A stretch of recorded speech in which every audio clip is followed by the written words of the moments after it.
Convincing words on that one. Joining me now is Democratic Senator Chris Murphy of Connecticut. He is a member of the Senate Foreign Relations Committee. Senator, thank you for being with me. I'm trying to make sense of what you said earlier. I believe you said that an ill-thought-out military action with absolutely no overall strategy for Syria risks dragging us further into a civil war. Is that meant to be a criticism of last night's attack or a criticism of not having a Syria strategy? Well, we're going to get a briefing at 1 o'clock from the administration on these attacks, but it is certainly a criticism of what seems to be a totally improvisational strategy with regard to the civil war inside Syria. It is frankly not helpful to launch a small-scale attack against an airfield that may ultimately result in the escalation of military activity inside Syria and then continue a policy of denying exit from Syria to the millions of children and parents who want to become refugees in Europe or the United States. And so I do think that this has to be viewed in the larger context of a totally incoherent Syria policy. We'll get some more details at 1 o'clock on the exact nature of this particular strike.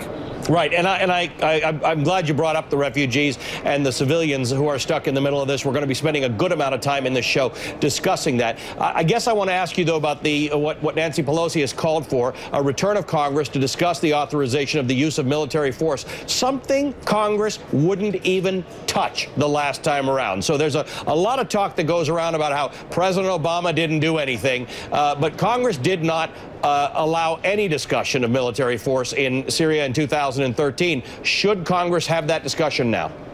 Well, that's not exactly true. I'm a member of the Foreign Relations Committee, and we actually voted out an authorization of military force as requested by President Obama. I didn't support it, but we had a vote on it. It was pending before the Senate when the deal was cut with the Russians to try to move chemical weapons outside of Syria. The fact of the matter is, it is hard to pass an authorization of military force in the Middle East through Congress.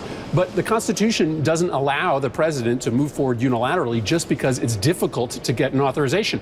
There's good reasons why it's hard to pass an authorization to use the military in the Middle East, because it normally goes very wrong for the United States, and our constituents are very reluctant to grant the executive that power. So I think it's clear that the strike last night is illegal, that it is not permissible under the Constitution's war-making powers granted to Congress, and that we should be here this weekend debating an authorization for the use of military force, because this might not be the end of the Trump administration's military policy in the region. In fact, we know it isn't, because he has put 500 additional troops inside Syria since he was inaugurated. So just to underscore your point, Afghanistan, Iraq, Libya, it never works out correctly for the United States when we head down a road of regime change without knowing what steps 2, 3, 4 through 12 are going to be. But that can't be a reason not to do anything.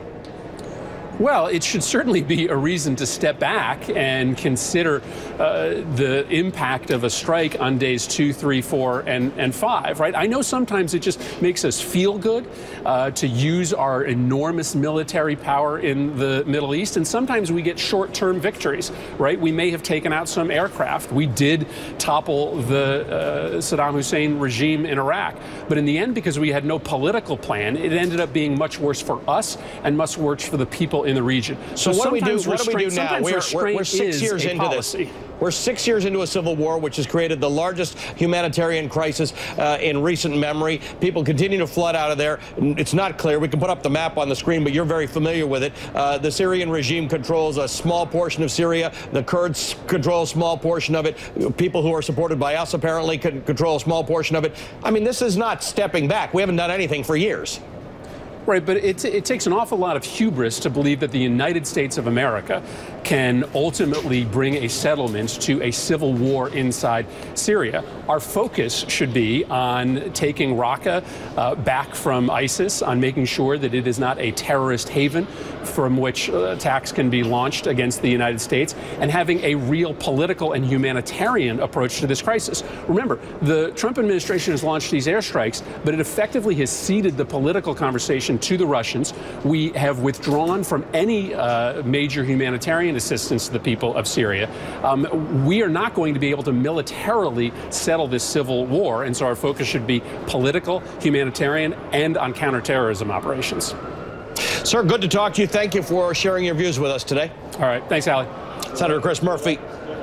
Senator Chris Murphy of Connecticut. We are.